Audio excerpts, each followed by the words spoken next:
I got all excited there. Hello, Future Hey. Bestsellers. We are super, super glad to see you. I am Lisa Daly. With me today are Mary St. John Putnam and Michelle Schusterman, as always.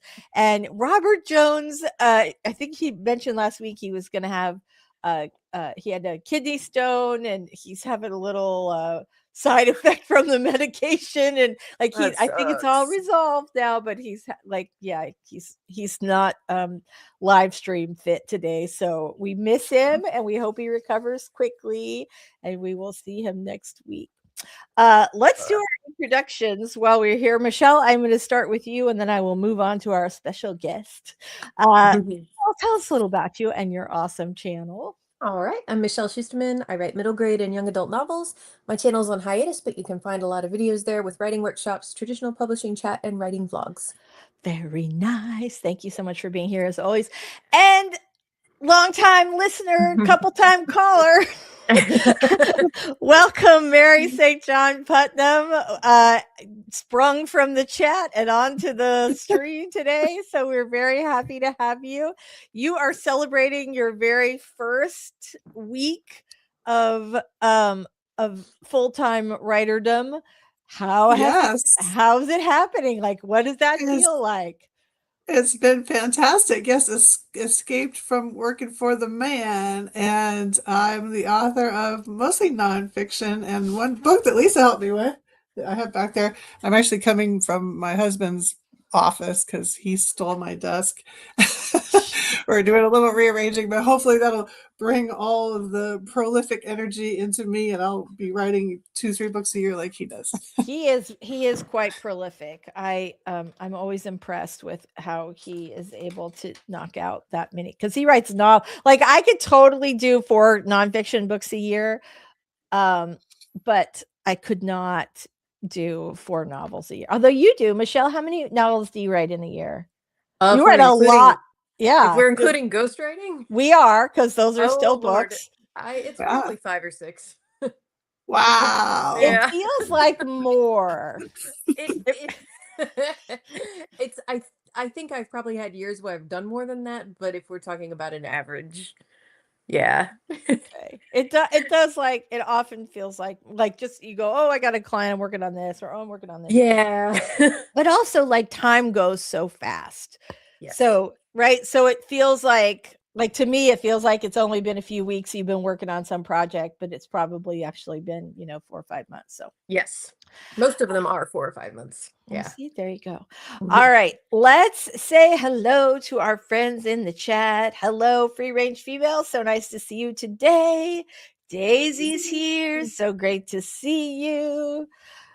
Excited to hear your news. Excited to hear your news, Michelle. Congrats on your freedom. I know I told her, I'm like, you have to tell us. I didn't say anything last week and it was killing me. So I'm super excited. Super excited. Good morning. Very, very glad to see you today. Did I do my intro? Hi, I'm Lisa Daly. And I'm traditionally an indie published author of somewhere in the neighborhood of 15 books. And if you want to write a book you're super proud of and get it published, this is a great channel to start on, or my little website, author.coach. Okay. I am so excited. I don't think we can even sprint before we hear the news about the auction. For any of you who were not here 2 weeks ago, Michelle has a project with another author that went to auction. Give us every detail. How many houses in the end? All right, I will give you all the details I can, although I should say that until the actual announcement is out there, I can't talk about which houses were involved or anything like that. Right. But that's what happened the last time I was on the live stream 2 Wednesdays ago, that was supposed to be auction day. And we had 3 houses that were interested. But what happened during the live stream was I got an email from our agent saying a 4th editor was interested. And so in order to give them time to put their offer together, we would push the auction to Thursday. Okay, so not to overhype this, but Thursday was the craziest day of my entire career. There's no like. This is what we're here for. Overhype away. We want to hear it. Okay. So what happened was that our agents set a 10:30 a.m. first round of bidding. So all of the houses put in their first offers, and the offers include how many books, the advance, and then everybody varies a little on this, but royalty rates and different things like that.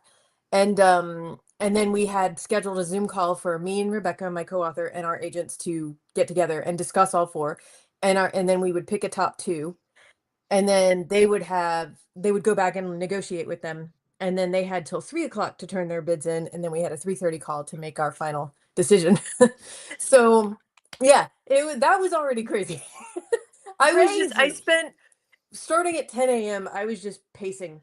And like staring at my inbox and pacing. It was crazy. So the 4 offers came in, and we got on the call with the agents, and it was all very nice offers. But it was very immediately clear 2 houses were doing more than the others. And I don't even know if I should, I'll say this. Let's call them House A and House B.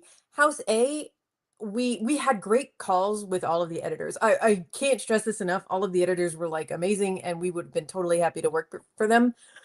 But it's hard to explain, but the vibe on the call with House A was amazing. I mean, they literally, like, just to give you an example, they had shared the book with the whole marketing and publicity team, and the publicity team had already come up with a brilliant idea for the series. Like, they weren't even thinking first book, they were already thinking series, that we were both like, oh my God, this is amazing. And once this is announced, I can tell you exactly what that idea was. But they seemed so, there was so much passion there. I see Daisy's question. So this is middle grade, like right target dead center middle grade, age 9 to 12. And the genre is, it's a blend. It's like survival, like middle grade survival stories. But there's also an animal component. You guys know I love my scholastic animal books. So we do know you love them. Yes, I will share a full pitch of that and everything too when we do the deal announcement. So we come down to House A and House B. House A offered for 3 books, which is really hard to get right now. And I should say this is a static series, not so every book would have a different set of characters in a different situation, but they're all similar. If that they're makes like interconnected standalones. Yes, exactly. Yeah. And so they came in for 3 books and a very nice advance. And House B came in for 2 books and a very nice advance that was slightly more per book than this house. So our agents were like, well, this is pretty simple. We'll go back and see if they'll come up to 3 books, and we'll go back to them and see if they'll come up to that per book advance. On the money, yeah. Yes. So we get off that call, and then Rebecca and I are on FaceTime just like, we were like, just again, can't emphasize this enough. Both of these deals, if they were the only offers we had ever gotten, we would have been thrilled. Great offers. And so we're just on FaceTime, and our agents had forwarded us everything all of the houses had sent. It was like a bunch of different documents, and we start going through them more slowly together and realize that House A, in addition to their offer just having a lot more detail in it, they had sent like a 5-page marketing plan PDF. So for those of you at home, they never do that. They never want to commit to marketing ever. It's hard to get it. And and I will preface this by saying I'm not like trying to rain on my own parade, but this doesn't mean that they follow through. Sometimes publishers make promises and it doesn't happen. So it's not sure. And we both knew, looking at this, like, we're not necessarily going to get all of this, but the amount of work and thought that went into it was like, wow. And we just both realized in having this conversation that we were leaning pretty hard one way. And then we started thinking, well, what if this house comes in? And authors always have these hypothetical talks about, do you take the money and run, or do you, like, what would you do in this situation? And we started to realize we don't know what we would do. and that was like the anxiety of the second round, was like, what kind of situation are we gonna be in? So we get back on our call that afternoon, with our agents, because they didn't send us everything this time. They wanted to like tell us. Right, So right.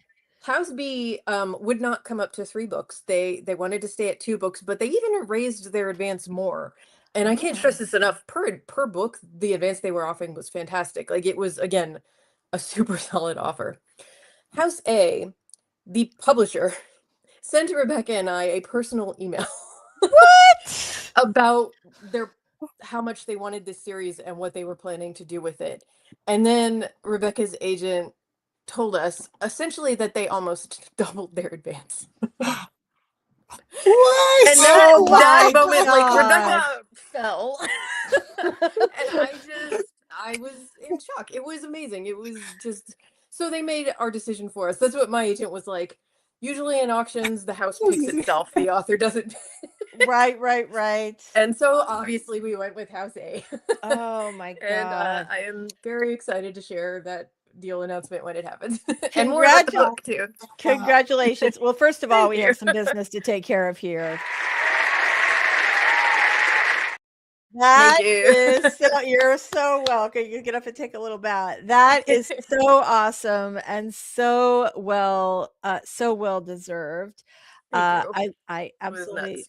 yeah, love it. So you brought up a really interesting question. We're going to start with a 5-minute warm-up sprint, but when we come back, I want to talk about the thing that you mentioned, which is when you're talking about multiple offers, do you take the money and run, or do you go for the vibe / relationship? That is what we're going to talk about when we come back. But in the meantime, we are going to get rolling with our very first 5-minute warm-up sprint. Let me get that up on the clock or on the screen here. And so for you guys who are new to sprinting, we'll put 5 minutes on the clock. You can open your document, get yourself a nice vat of caffeine or other drink that you might need, and get yourself ready to do our 20-minute sprints in a bit. But to get started, we're going to start with just 5 minutes. Here we go. Starting in 3, 2, 1.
All right, we are back. Let me unmute everybody here.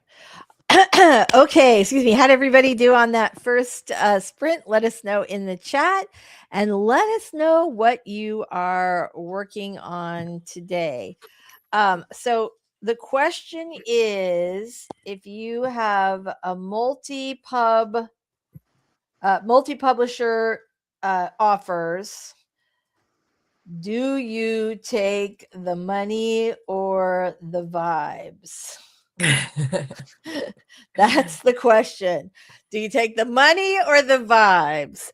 So let us know in the chat what you guys think. I will say, when I published my very first book, Stop Getting Dumped, was with Putnam, with Plume, which is an imprint of Putnam, and an editor-in-chief who was crazy smart. Her name was Trina Keating, and really talented. And my experience there was completely amazing with Stop Getting Dumped. So when I wrote my first novel, and she was the person who encouraged me to write it. When I wrote my first novel, I did not shop it. We just sold it to Trina because I had had such a great experience. And Trina got promoted to be the editor-in-chief of Dutton the next week. And so, yeah, so I went from being the editor-in-chief's darling to new editor-in-chief and new editor, neither of whom had any ownership of my book, despite the fact that, yeah. And so, and it was a really difficult experience. Like, it was a completely dramatically different experience. And I think that's, like, for me, I think after that, I don't know, God, like, you want to go with someone who loves the source material, and also you have no guarantee that the person's going to stay at their job. And it's right. And it's so challenging. I don't know what I would do, to be honest. Yeah, it's a gamble. There's no right answer. That's true. You're just kind of rolling the dice no matter what you pick. I think the hard thing for most authors is that, like, yeah, money is nice. I'm not gonna lie. Like, it's always, we're trying to do this for a living, so it's nice when someone assigns that value to our work. Right. But you also, beyond that, care about your book getting enough marketing as a form of art. Yes, and find its readership, and you're thinking long term with your career. And there are plenty of stories out there, you can find them, of debut authors who got the big splashy mega book deal their first time out of the gate, and then the sales weren't what they thought it would be, and their whole career kind of tanked because publishers considered them a risk because they didn't earn out that insane advance that they gave them. Right. You know, which is not the author's fault. Right. A lot of times it is not the author's fault. A lot of times it's not the author's fault. I have a good friend who got a very big 2-book deal, a very big, like a significant deal especially for a debut author. And she got the money, the book. I don't know if it hit USA Today or not, but it got really big coverage. She got an AP review, so it was all over the place. And it sold through pretty well, and they were pretty excited about it. But the editor that she worked with was so difficult and would ask her to make changes and then be mad that and then suggest, say, oh, this doesn't work at all. And then want her to essentially would suggest what she had already had in the beginning. And it was just so much work and such a nightmare that she just never did that. Like, she's still under contract for a second book, and she just hasn't done it. Oh, God, I know. I don't know if she would have earned out her full advance based on her, because she did sell through pretty well, but it was such an awful experience. Yeah. There was we've been watching Mike and Molly recently that just came up again on Netflix. I don't know if you remember. I had forgotten that Molly, she quit her job teaching, and then she was writing these books, and she actually went to, like, the Iowa Writers Workshop. There was a lot of stuff when watching that. I'm like, well, that's real. You know, that is a big deal to get to the Iowa, right? But then It was funny when she went in to visit her publisher. I mean, it was pretty cliche and over the top. But the guy is suggesting that she basically changed the whole thing and put it in space and time travel and all this crazy stuff. And then she comes back and she pushes back, and I don't want to give away anything, but the way she spun it, she essentially fed into his ego, and it was really hilarious. But Oh, that's good. Love that. yeah, Love that. Huh. Let's see.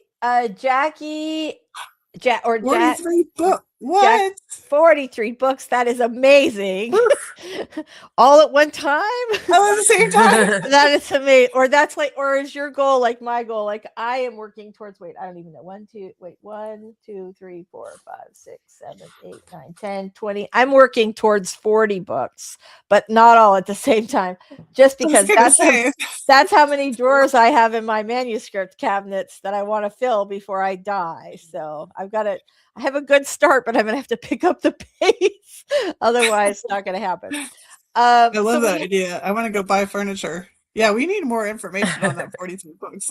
Right? I know. Tell us 43 books. Tell us a little bit more about that. So what do you think? What do you think, Mary? Go for the deal? Like go for the money or go for the vibes?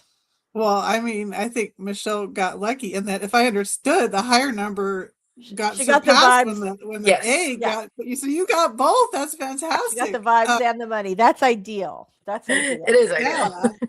It's part of why it was so shocking. Yeah, I think it would kind of depend on how much money are we talking and how much fun. That'd be tough. I don't know, because both are so important. They really are. They really are. I know it's a tough thing. All right. So Daisy says, I think you should go for the money. I know of an author who went with an editor she loved with a vision, but less money. And then the editor left after the deal. Sorry, I didn't even see that. That happened to me. Right. Yeah. Yeah. I've heard a lot of those stories where the book got orphaned. And so, yeah, I don't know, that would lead me toward the money too. I get Daisy's point. Yeah, it was. I mean, and there was like a whole new team, like new publicist, new editor who was not who was just like your average editor. She was not she was not. And then, I was orphaned again right before the book came out.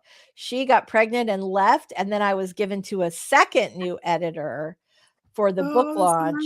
Nice. Man. It was I hated the cover. It was like, it was my first novel. So I was just devastated. Yeah. But also like with my auction, same kind of thing. I went with Trina because of the vibes. Like my agent said, we can get everybody else up if you want, but she has a lot of power and she's young and smart. And the other thing that my agent really loved is she wanted to crash the book. So she wanted to put it in stores essentially as fast as they could print it, which is highly unusual. And my agent was just like, obviously this is your decision, but I really felt like Trina was my person. And I still feel like I've had some excellent editors over the years, but I still feel like she was the best that I ever worked with. And part of it was like I had no experience, but it was still awesome. But yeah, so it's one of those. Okay, so Free Chino says, I'm afraid if I was even lucky enough to get an offer, my book might end up being shelved. Then it would be 2 years of my life up in smoke. Well, if they make an offer, the book is most likely coming out. So yes, yeah. So and if for some reason they decide to cancel it, then your rights get reverted. Right, that's true, and you get to keep the money. And you get to keep the money. So that might good. Right, and during that 2 years, like during that time, you could be working on your next book. That is advice that my agent gave me. That like you should immediately dig in. Like when you've been working, you first get your big publishing deal, and your inclination is often to kind of to like wait, right? I've arrived, I have the check, my book is coming out at this date in the future. And what she said was like immediately start working on the next one right after you celebrate. So I don't know. I think that Yeah, I think it's Like, really don't good they usually advice. want it a year later, like to have it come out? And then I think that's sometimes what a lot of authors don't realize that. And then their first book is fantastic because they spent 10 years writing it. And then their second book is like panic. It's not as great. And then, That's yeah. true. That is true. That's one of the reasons you get sort of a sophomore slump. But I think the other part of that is that you are so excited that the book's coming out that you want to celebrate that, and you want to sort of revel in it a bit and look forward to, and there are all kinds of things to do, right? There are ginormous 37-page author questionnaires that must be filled out that no one will ever look at again. There are all kinds of things that they, you got to look at this, you got to do this, you got to check off this, rounds of edits. So it's really easy to get swept up in all that, but it's always really smart to start working on the next project. And the other thing too is if you wait to start writing your next book until the first book comes out, then your second book will be 2 years behind your first book, and you don't want that. Let's see. Free range female. I've been on my first book for 2 years, just blew past my self-imposed deadline. Welcome. Congratulations. You're an author officially. Yeah, that's everybody.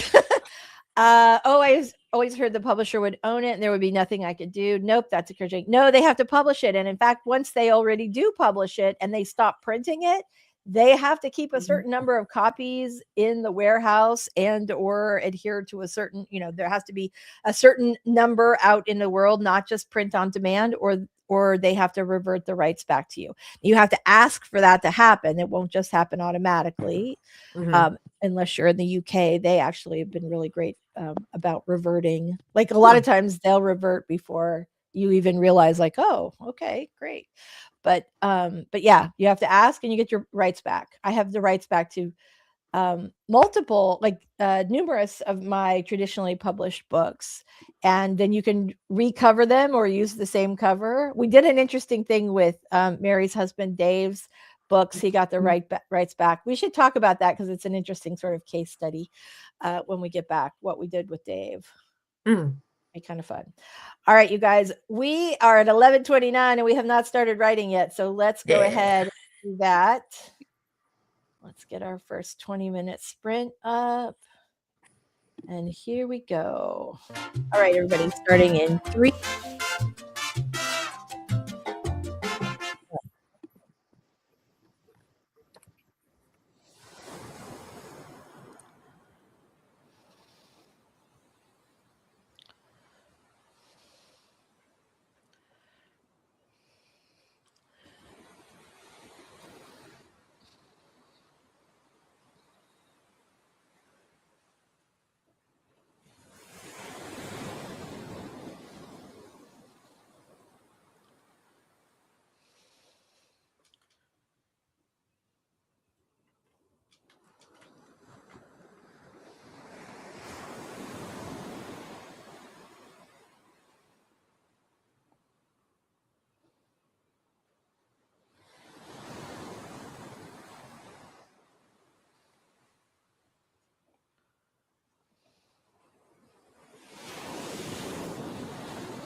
Stay, stay,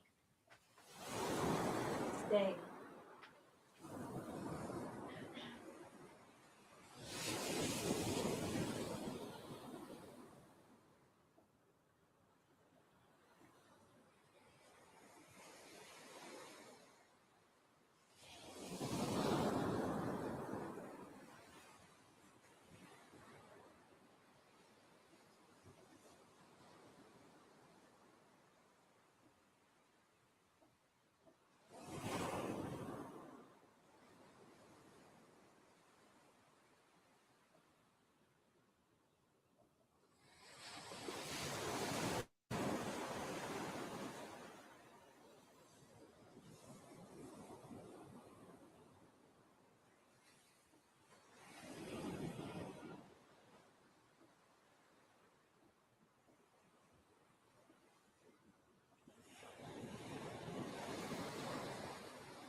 Stay.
All right, we are back. Sorry, I think I did not mute my microphone initially, and I had to run out and go grab something. So No problem. thank you. What did I had it all say? turned down. I didn't hear anything. Okay, so what did I say? Mary, was it dirty? No, you were. I was assuming you were telling the dogs to stay, not the guy in the next room, or Not the horror geek. not the human.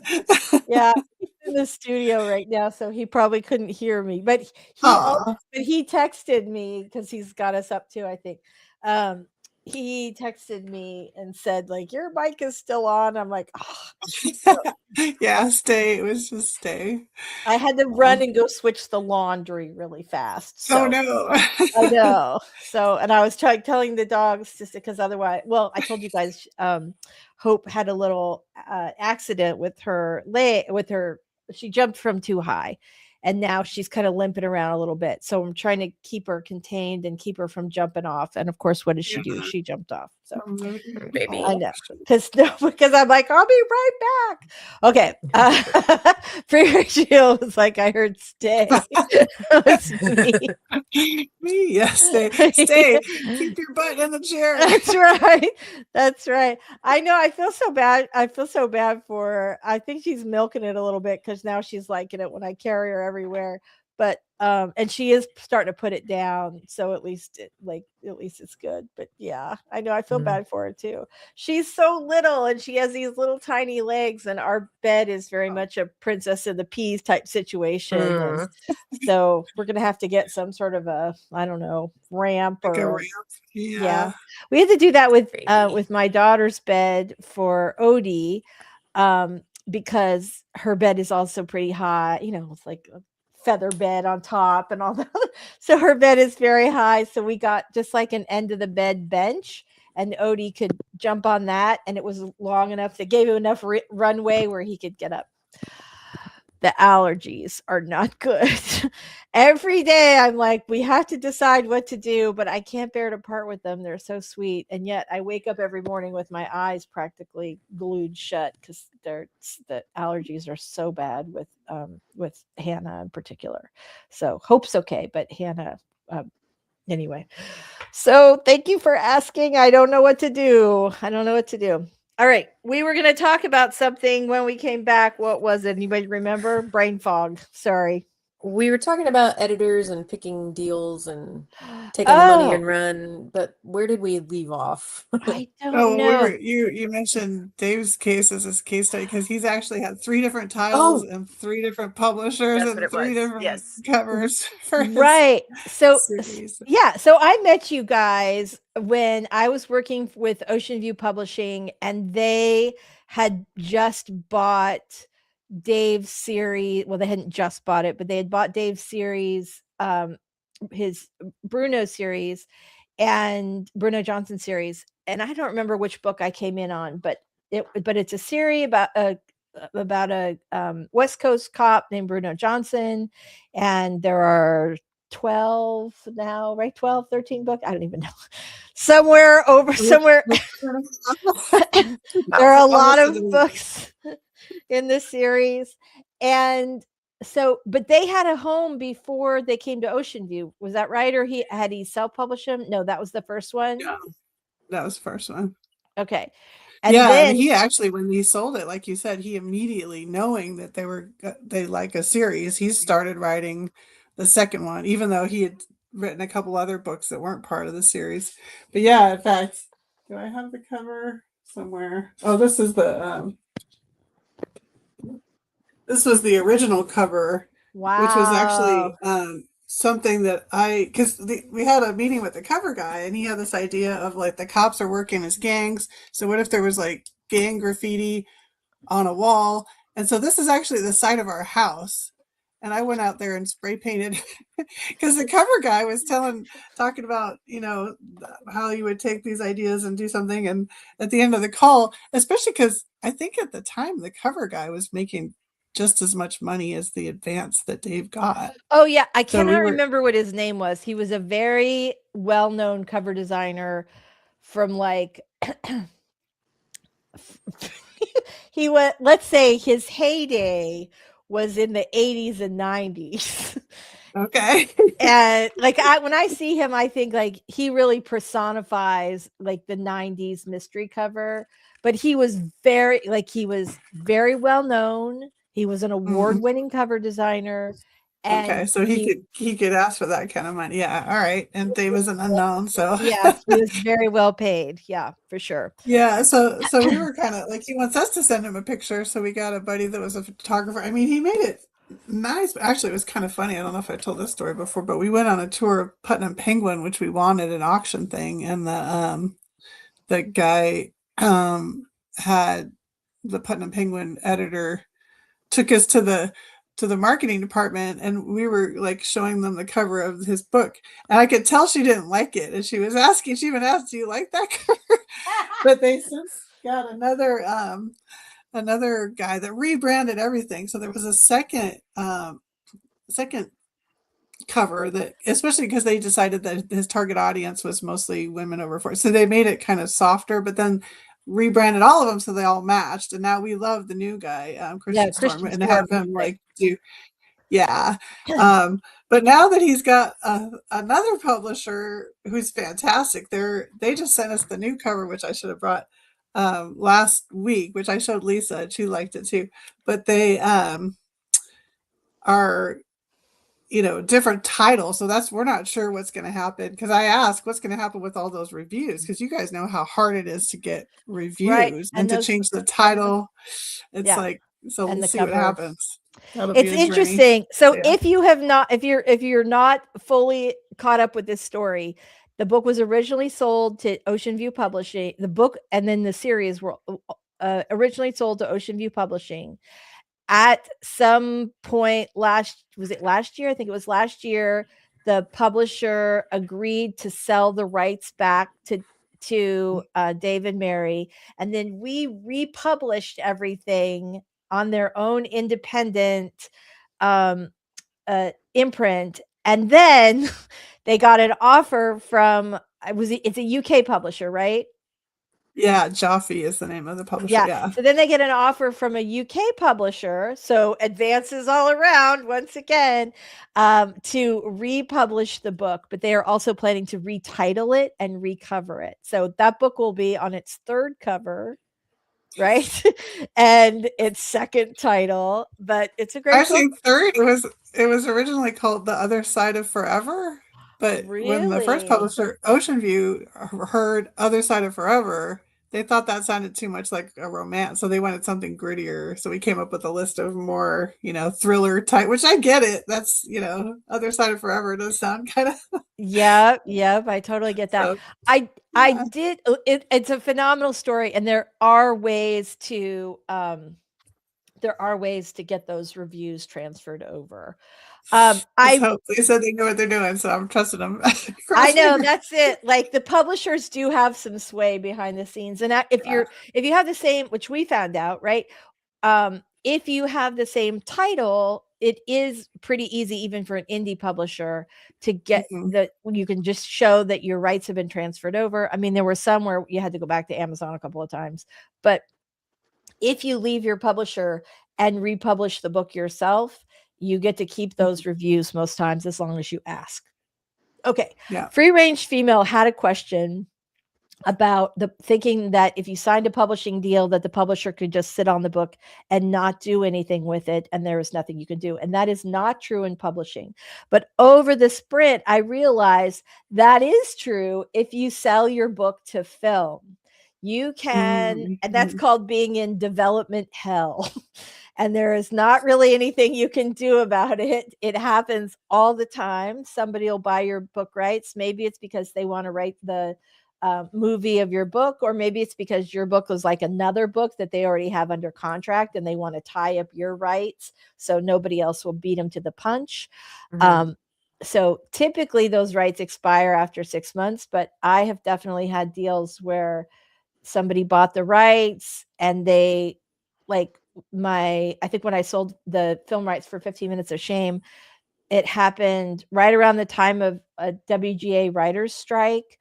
So that put everything on hold. And then the studio that the guy had the deal with, like, had some financial issues and like was merged into somebody else. So then the deal was in flux, and there were all these things, but he kept just paying to extend it. And so it ultimately did not get made by Steven Sesko, who was awesome. But he did like keep it going for several cycles. So there was that. Let's see. Okay, so Dread 27 has been here and waving their hand. It's very very glad to see you, Dread, working on second Paw Patrol fan fiction called Chase's Recovery. And I'm writing chapter 6 Paw of Patrol Fearful. is so cute. It is Sorry. cute. It's adorable. Fearful mission where a bear attacks a place on a mountain. My fan character Dread gets scared, feigns, and then a pup called Library, who is an official character. That's a great name for a dog. Realizes the bear is her bear friend, Benny the bear. Oh, that's very sweet. That's very sweet. I get that. Dread says I'm going to get comfortable before continuing to write my fan fiction, Chase's Recovery. Oh, that kind of comfortable, like comfy in your chair, comfy. All right, good job. Fantastic. Free range female says spent the sprint researching agents, came across this, currently looking for debut authors in upmarket book club fiction, thrillers, horror, and romance. What? Good job. Yay. Yeah. All right, there you go. Free range says, I think it's cool you had input on your cover. That is kind of a rarity. That was something I always thought was very cool about Ocean View, is that if you hated all your covers, they would send you, like, they'd send the designer back to the drawing board. Whereas at Penguin, if you hate your cover, they go, too bad, it's our decision. Yes. My God. Yeah. Did I ever tell you the worst cover? No. I feel bad. Now I don't know if I should even say it. It was a middle grade series. It was like middle grade, not chapter book.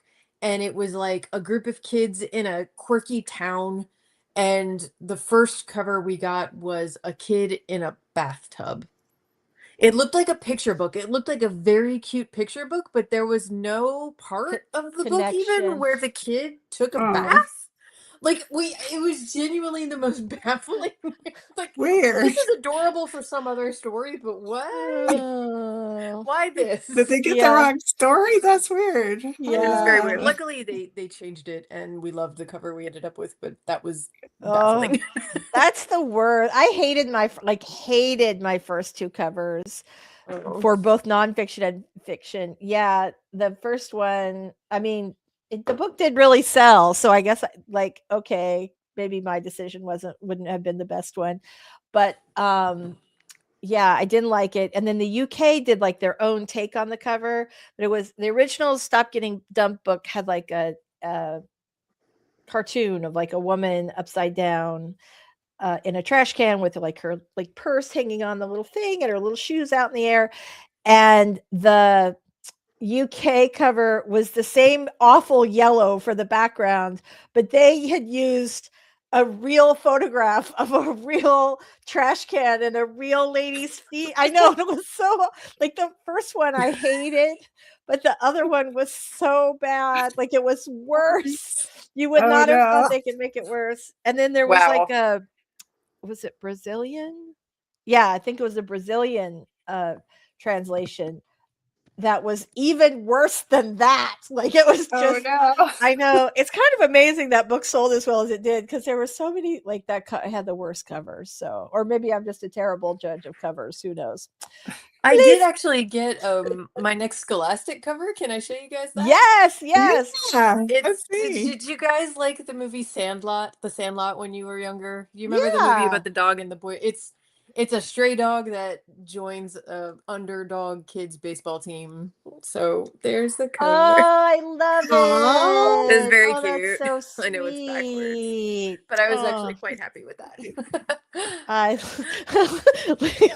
Free Range Female says, I'm so sorry, but these cover stories are hilarious. Sometimes you just like, and I've met the designers who work at these publishers, and they're incredible. Right. And that's why every once in a while something comes through that you're like, wait, what? Where'd you get that? Yeah. I mean, that was the thing. Like, I have so, I have, I've had so many good covers too. Like my favorite cover for the same book that I had the horrible cover for. Let me see if I can kind of make this go up a little bit, so you guys can see the one with all the microphones back there. Oh yeah, yeah, It's that's a shame, great. Right. So that was actually the Czech cover, the Czech publisher, which is called Mystery Press, which is sort of funny because they publish all sorts of books, not just mysteries. But they had like a phenomenal cover designer who I guess is like a bit of a celebrity in Eastern Europe. And I paid her a fortune to use the cover for, like, because when I got the rights back from Penguin, I recovered it the second that was like my job one before I did anything else, recover it. And even though she was doing was sending me a file of a book that she had already designed, I still paid more than I would have paid for like a fresh cover from a really good designer. Yeah. But I wanted it so bad, and I do not regret the spend. So let's see. Dread says I want to post fan fiction on a fan fiction website. Has anybody had any experience? Like, I know Wattpad is a great place to do that. I never wrote AO3. Oh, right. Exactly. I never wrote fan fiction, and so I am not, like, I know it's a great way to build an audience and sort of get your feet wet. But I am not super familiar with how to make that go. So I hope that is helpful to you. There'll be some fanfiction.net. Fanfiction.net. That's an Yep, OG one. Yeah. Yeah. Very good. I like the yellow trash can cover. You didn't, that's so funny. It was, I hated it. Oh my God, I hated it so much. Hated it. Lisa McLeod and I had a cover designer, which is so funny that she is somebody that used to work in advertising. And we essentially, I think Lisa and I like basically put her through college, because like hiring to do different design projects. And Laura is her name. And she had done sort of, once I got the rights back to stop getting dumped, she sort of tweaked that cover so that it sort of looks like the old cover, but it kind of softens all the things that I really hated. I mean, it's still yellow, but you know, I didn't want to change it too dramatically because it had sold pretty well. So, all right, let's get going. We got to do another writing sprint. This time I will be sure to mute my microphone and not tell anybody to stay. Hold on one second. We lost our... I need that though, because normally when I'm not on camera, I'll go wander off. So you should just tell us all that at the beginning. Right? Stay. Just say stay. You got it. That's right. The classic writer mantra. Yes. But in chair, fingers on keyboard.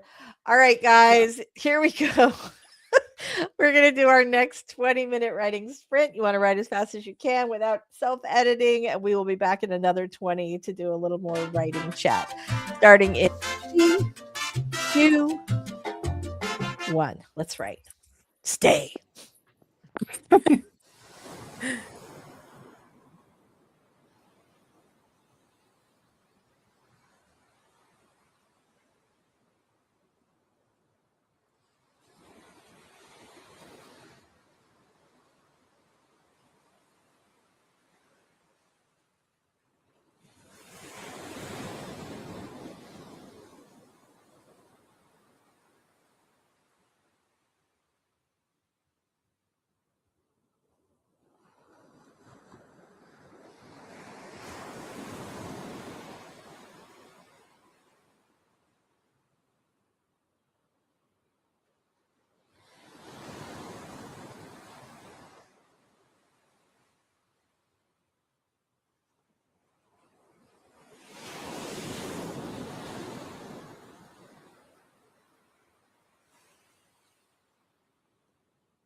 All right, we are back.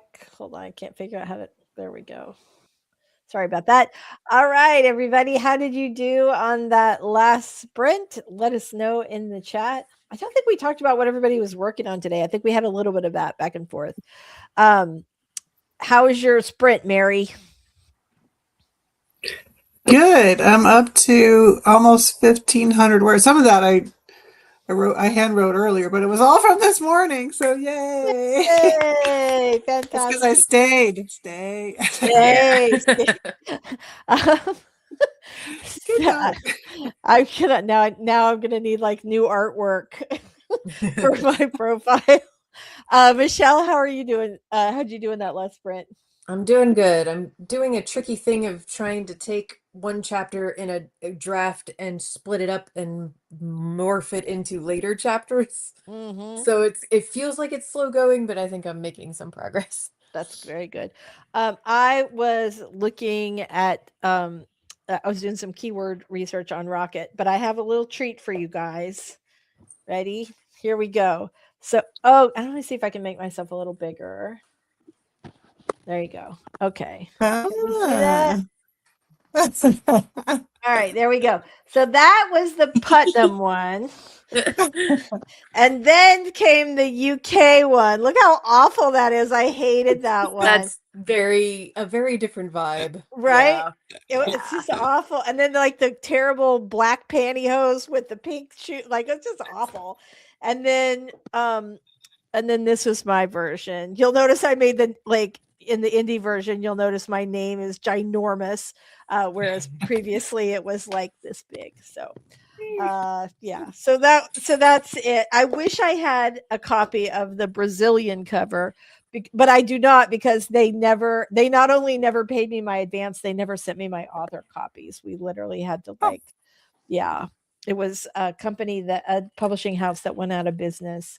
There was quite a big one, and it was kind of crazy because it's like if Penguin suddenly went out of business. The name of the publisher was Editorial Landscape, and they were a pretty big house, and there were a lot of authors that they didn't get their advances, they didn't get their royalties, they didn't get whatever. Thank you so much. Like, I still would not have gone with the yellow if I had my druthers. However, the book it did very well, and it was like famous enough where I did not want to change the cover super dramatically. And also some of the advice is it's gauche bit dated in there. So yeah, so anyway, so there's that. Okay. Let's see what everybody is doing. Lisa McLeod says, I love writing about high school boys. And she still owns her Pretty Forget Perfect Sunrise. Okay, so her first book cover was beautiful, absolutely beautiful, and she used the art for everything. It was absolutely fantastic. Let's see, here we go. Free range female doing some research. Thank you very much for that. And yeah. All right, fantastic. So what is everybody working on? If you guys have not already let us know, I think almost everybody's working on writing projects today, but who knows? I have been going back and forth. I've been ghostwriting because my senior's gone wild kind of gets stuck because it's like, okay, I accomplished for this week. I didn't murder any of my parents, but yeah, and I don't know if I could actually finish that while everyone is alive. While everyone's alive. So I've been working on this book. It's a talk that my husband gives about. He's got these 16 precepts of writing a novel that he's figured out. He calls it Novel by the Numbers, or I was going to call it, what do you think of this title? The Bullet Points of Storycraft, Writing a Novel by the Numbers. So that's kind of like, I have to say, I kind of like the alliteration of Novel by the Numbers. Oh yeah, Writing a Novel by the Numbers. So we'll see. But that I've heard this talk so many times that it's easy for me to just fill in all the stuff and add some examples. So I feel like I'm kind of cheating by ghostwriting for my husband. But it makes me feel accomplished. And he's doing a seminar in Palm Springs in June, this retreat called Retreat in the Heat. And so it'd be nice if we have that book available by then. That's going to be a tough deadline, but when is it? time faster. It's in June, the end of June. It's possible. Are you busy? No. We're meeting. We'll see. Maybe that's what we're working on. Well, and then like I did for fun yesterday, I put in, I don't know, we could go down a black hole of AI and using that on a cover. But, for fun, I plugged in for a different book idea because, I always have maybe not 38, but a lot at the same time. And I was just amazed at how just talking to my phone, it came up with this dog holding a sign and then it's, oh, do you want me to put a robe on him? And it was, it's like, amazing. But I don't know how everybody feels about using AI for cover designs. Generally, we're not in favor because, Yeah. right, it's scraping all the work of people that we love, like Christian. Well, and really, realistically, I think it would be more like here's an idea, and then you hand it to Christian, like as a Right. brainstorming thing. Is that, I don't know, thoughts? So Is no, that so still, that's is that actually still what. iffy? So I have a client named Frank Spinelli. This is a glittery Hamptons murder mystery, which I love.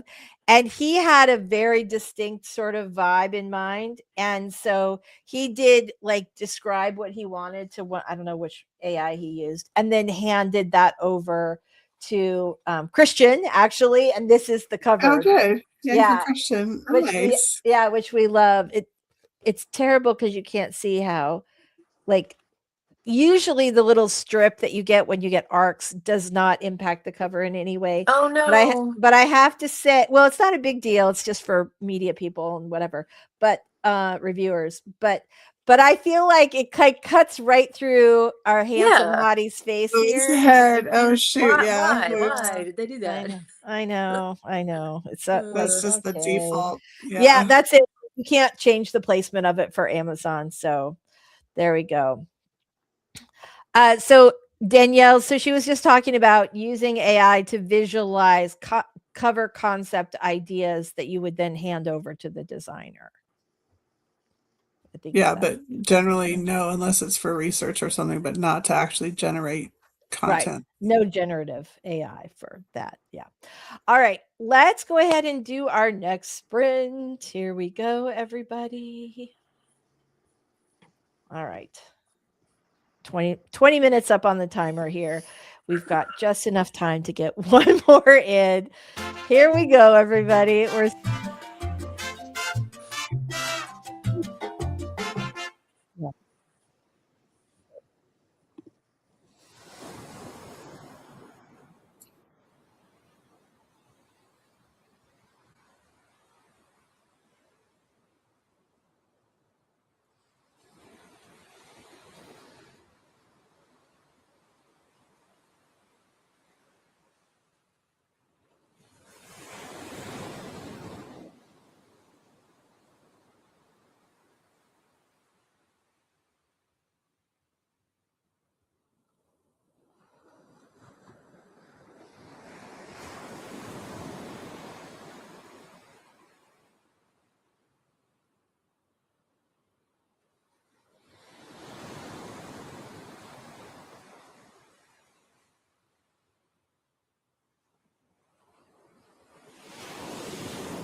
All right, we are back. How did everybody do on that last sprint? Let us know in the chat. All right. Fantastic. So how'd everybody do? I'm all relaxed, like from hearing the ocean sounds. I feel very productive today. How about you, Mary? Thank you for joining us as always. Did you get some stuff done today? I know you said 1,500 words earlier. Where are you sitting now? I did. I'm more like 1,700. So yay. Yay! Dang. Super glad to hear that. Michelle, how'd you do today? I'm almost done figuring out where this chapter is going. So Very it's nice. going well. Very nice. Very nice. Glad to hear it. All right. Well, so thank you all for writing with us today. Before we go, I want to quickly do our outros. We will, of course, be here next week, as always. And hopefully Robert will be back with us. But before we go, I want Michelle, I'm going to start with you. Just tell us a little about you and your awesome channel before we leave today. All right, I'm Michelle Schusterman. I write young adult and middle grade novels. My channel is writing workshops, traditional publishing chat, and writing vlogs. Very nice. Thank you as always for being here. Thank you, Free Range Female. We love you. We're so glad you're here. Mary, tell us a little about you. I was going to say in your awesome channel. Okay, let me say this. Mary and I have a project coming up. She always made these super cute little book earrings. Oh, yeah. I have one here. Do you have some? Okay, hold on. I'm going to make you big real quick. Look at that. They're little earrings, but they're book covers. Cute. Right. So, So we're going to cute. do a little tutorial video on my channel to show you guys how to make those. So that'll be coming up soon. I'm telling you. Super easy. Just tape. What I should write is a book about how to procrastinate writing your own stuff and do all the other stuff. How to waste all your I shouldn't say waste because you've done a spectacular job. How to spend all of your free hours. Jen, awesome. love that. All right. Jen, yay. Very nice. Well, thank you, Jen, for sharing. I feel like I should know your name. You've been here for a long time. So thank you, Jen. We're very glad to see you. As always, I'm Lisa Daly. On my channel, we talk about how to write a book you're super proud of and get it published. And before we go, I won an award. I won silver for how to write a self-help book. Hey. At BookFest. I know. I almost forgot. You buried the lead at the very bottom of the live stream. I won an award. Wait, what was the award? What was the? Was what? You're gonna hold up the book that you wanted for? That's the how to write a. The one that's behind you. Yeah. Okay, the how to write a self-help book. I won in the self-help category for how to write a self-help book. So, which feels very fantastic. It feels good. Well deserved. And it comes with a beautiful workbook too. So make sure you get both the book and the workbook. Thank you, Mary. Right? Yay. Thanks for that. All right, you guys. And thanks so much for writing here with us today. We will see you next week. I hope you make good progress and we'll see you next Wednesday. Bye. Thanks. Bye.